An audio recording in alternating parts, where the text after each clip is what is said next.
Welcome to my channel. इस video में हम बात करेंगे points to keep in mind for the article writing. क्या आपने आर्टिकल राइटिंग जब करनी है तो आपने कौन से पॉइंट्स जो है वो अपने माइंड में रखने हैं। क्या आपको यहाँ पे टेक्टिक्स या कुछ टेक्निक्स बताऊंगी जो आपने आर्टिकल राइटिंग लिखने वक्त अपने माइंड में रखनी है और जो आपकी आर्टिकल राइटिंग को बहुत ज़्यादा इफेक्टिव और यू कैन से कि अच्छा बना सकती हैं। So the very first thing here is the topic of the article should be unique and relevant. It means that कि आपका जो टॉपिक है आर्टिकल का, जो टाइटल आपने सेलेक्ट किया है, फॉर एग्जांपल आप पर्सनल ओपिनियन पे लिखना चाह रहे हैं, आप कोई टेक्नोलॉजी पे लिखना चाह रहे हैं या आप कोई करंट इशू पे लिखना चाह रहे हैं, तो आपका टाइटल बहुत ज़्यादा यूनिक और रेलिवेंट और कैची किस्म का हो कि ऑडियंस फ़ौरन से उसको देखे और ग्रैब हो जाए। ठीक है, कि ऑडियंस की अटेंशन ग्रैब करने के लिए आपको टाइटल जो है वो सोच समझ कर रखना पड़ेगा। तो आपका जो टॉपिक है ये बेस करता है इस पे।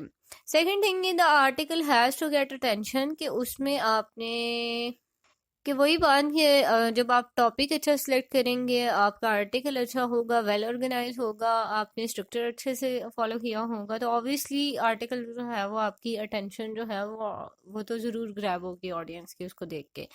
Second, it has to be interesting. Interesting सा टॉपिक लें और कुछ ऐसा लें जो आपको लगता है कि आप बहुत अच्छे से कन्वे कर पाएंगे और नेक्स्ट पर्सन जो है वो भी उसे अच्छे से ग्रैब कर पाएगा। Next is reader is identified. It means that कि आपने जो ऑडियंस अपने लिए सेलेक्ट की है आप अपने आर्टिकल राइटिंग के लिए, वो आपके आइडेंटिफाइड होने चाहिए। आपको पता होना चाहिए कि उस ऑडियंस ने ये वाला आर्टिकल पढ़ना है तो उसकी क्या व्यूज़ होंगे, या आपके आर्टिकल राइटिंग किस तरह की होनी चाहिए कि उसके इम्प्रेशन जो है उस पर अच्छा पड़े। सो आपने रीडर को या ऑडियंस को अपने माइंड में रखते हुए आर्टिकल लिखना है। नेक्स्ट इज कि find the main goal of writing an article. आपने जब राइटिंग करनी है आर्टिकल की, तो सबसे पहले आपने गोल माइंड में रखना है।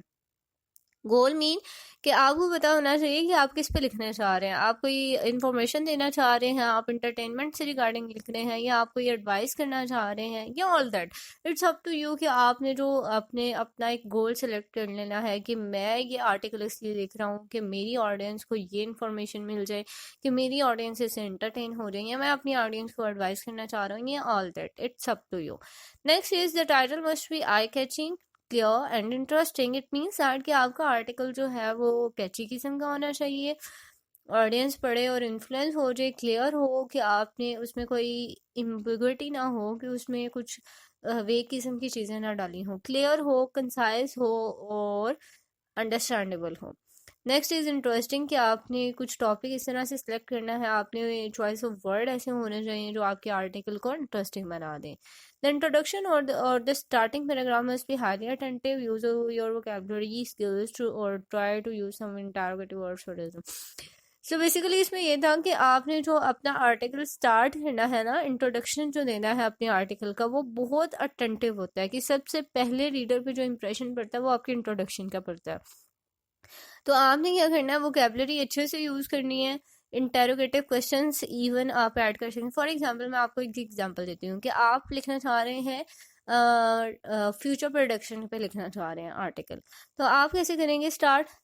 आपने उसमें कुछ क्वेश्चन ऐड कर देंगे एट द वेरी बिगनिंग, कि आप ऑडियंस से पूछ रहे हैं कि आपने कभी सोचा है कि दुनिया जो है वो 50 साल के बाद कैसी हो जाएगी। ठीक है, कुछ ऐसा क्वेश्चन आपने उसके अंदर ऐड कर दिया वेरी बिगनिंग पे, ऑडियंस पहले ही सोचने लगे कि यार क्या हो जाएगा, मतलब आज से कुछ सालों बाद क्या होगा। ठीक है, तो बड़ा इंटरेस्टिंग सा क्वेश्चन आपने वेरी बिगनिंग पे कर दिया, जो है वो डाल दिया। फिर ऑडियंस की ऑब्वियसली अटेंशन ग्रैब होगी कि लेट मी रीड कि बाकी क्या होगा आफ्टर 50 ईयर्स, क्या प्रिडिक्ट किया जा रहा है, क्या होने वाला है।